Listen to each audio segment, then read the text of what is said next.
Look at Henry laughing at me. Gordon made a face at Henry and blew smoke at him. Everyone got out and came to see Gordon. "Huh," said the fat director. "I never like these brick engines. Always going wrong. Send for another engine at once." When the guard went to find one, they uncoupled Gordon and ran in onto a siding out of the way. The only engine left in the shed was Edward. I'll come and try. Gordon saw him coming. "That's no use," he said. "It can't pull the train." Edward puffed and pulled and pulled and puffed, but he couldn't move the heavy coaches. "I told you so," said Gordon rudely. "Why don't let Henry try?" "Yes," said the fat controller. "I will. Will you help pull this train, Henry?" he asked. Oh, yes, certainly, said Henry at once. So Gordon's driver and fireman lit his fire, some plate layers broke down the wall and put back the rails. And when he had steam up, Henry puffed out. He was dirty, his boiler was black and he was covered with cobwebs. Oh, my joints, I feel stiff. He groaned. You better have a round to raise your joints and find a turntable, said the fat director kindly. Henry came back feeling better, and they put him in the front. Said Edward. I'm ready. Yes, so am I. Said Henry. Come on, pull hard, pull hard.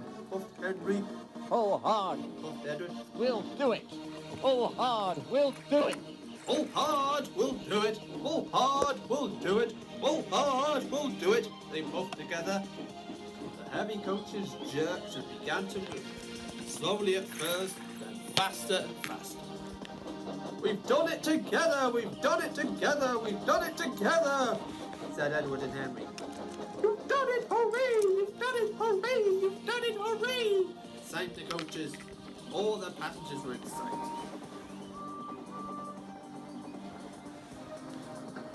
The fat director leaned out of the window to wave at Edward and Henry. But the train was going so fast that his hat blew off into a field where a goat ate it for his chick.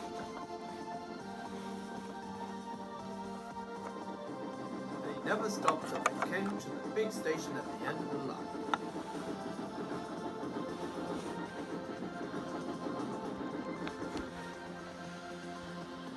Passengers all got out and said thank you. The fat director promised Henry a new coat of paint. Would you like blue and red? Oh, yes, please, Said Henry. then I'll be like Edward and Gordon. That will be nice.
next morning, he brought Henry's coaches to the platform as usual. Henry soon arrived, and the passengers began to board. Thomas could hear Henry wheezing at the head of the train. "Don't worry, Henry," he smiled. "You'll be all right now." The guard's whistle blew, and Henry started off. Thomas followed smoothly at first, but suddenly jerked forward. Thrown off balance, his crew fell from the cab. By the time they picked themselves up, Thomas was steaming away. "What do you think you're doing, you silly engine?" called the driver. Thomas knew exactly what he was doing. He'd remembered Gordon's trick of leaving before he could be uncoupled. This time, he wanted to follow on. "I'm helping Henry! I'm helping Henry!" he smirked.